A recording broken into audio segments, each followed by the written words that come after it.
1 litre तेल भी खरीदना है तो उसकी कीमत 2000 से 3000 के बीच होती है। सिर्फ तेल ही नहीं बल्कि वहां पानी की भी बड़ी परेशानी है। कुछ मीडिया रिपोर्ट्स के माने तो उत्तर कोरिया के लोगों को अभी भी पानी भरने के लिए नदियों तक जाना पड़ता है और उसके बाद वो पानी का इस्तेमाल करते हैं।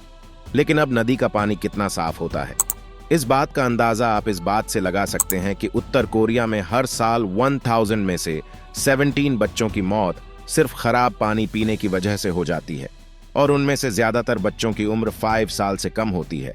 आपको भी ये सब सुनकर थोड़ा बुरा लग रहा होगा, लेकिन जहां किम जोंग उन के नागरिकों को इतनी परेशानियों का सामना करना पड़ रहा है, वहीं किम जोंग उन हर साल तकरीबन 3 करोड़ से भी ज्यादा रुपए की शराब विदेशों से इंपोर्ट कराते हैं। और सिर्फ शराब ही नहीं बल्कि ये नवाब साहब अपनी सुबह की कॉफी भी ब्राजील से इंपोर्ट कराते हैं, जिसकी कीमत 7 करोड़ से भी ज्यादा की होती है। वहीं अगर बात करें वहां के आम नागरिकों की, तो वहां के लोगों के लिए कॉफी तो बहुत दूर की बात है, बल्कि चाय पीना भी बड़ा मुश्किल काम है, क्योंकि वहां पर चाय के छोटे से पैकेट की कीमत तकरीबन 5000 से भी ज्यादा की होती है। जी हाँ, बिल्कुल सही सुना आपने। उत्तर कोरिया में चाय सिर्फ वही लोग पीते हैं जिनके पास बहुत ज्यादा पैसा होता है।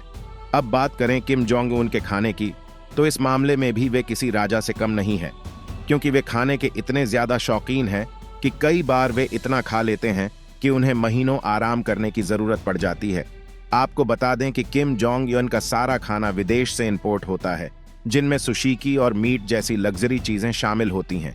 और दूसरी तरफ उत्तर कोरिया की टोटल पॉपुलेशन में 43% पॉपुलेशन कुपोषण का शिकार है। जी हाँ, बिल्कुल सही सुना आपने। जहां किम जोंग उनसे अपनी भूख बर्दाश्त नहीं होती, वहीं उनके ही देश की तकरीबन आधी आबादी कुपोषण का शिकार है। और यही वजह है कि वहां के लोग कई बार अपनी भूख मिटाने के लिए कीड़े मकोड़ों को भी खा जाते हैं। आपको जानकर हैरानी होगी कि उत्तर कोरिया के लोग मेढक को भी नहीं छोड़ते हैं, यहां तक कि उसके पेट में जो तेल पाया जाता है उसके तेल को भी बाहर निकालकर उसे बाजार में बेचते हैं। और जैसा कि आप जानते ही होंगे कि उत्तर कोरिया में सारा कंट्रोल गवर्नमेंट के हाथ में होता है। इस वजह से वहां पर आम इंसान के लिए खेती करना भी कोई आसान काम नहीं है, क्योंकि वहां पर खेती करने व इस सभी औजारों की भी बहुत कमी है, जिसकी वजह से वहां के लोगों को जो मिलता है वे खा लेते हैं। अब हैरानी की बात यह है कि 2016 में यूएन ने खुद ये बात कही थी कि उत्तर कोरिया उन देशों में आता है जिसके पास अपने नागरिकों को खाना खिलाने के भी पैसे नहीं हैं और वे दूसरे देश के ऊपर निर्भर है। लेकिन अगर उत्तर कोरिया के प्रेसिडेंट की लाइफस्टाइल को देखें तो ऐसा लगता नहीं है कि इस देश में इतनी परेशानी होगी, क्योंकि किम जोंग उनने अपनी आंखें बंद कर ली हैं और उन्हें इस बात से कोई फर्क नहीं पड़ता है कि उनके नागरिकों को 2 वक्त का खाना मिल भी पा रहा है या नहीं।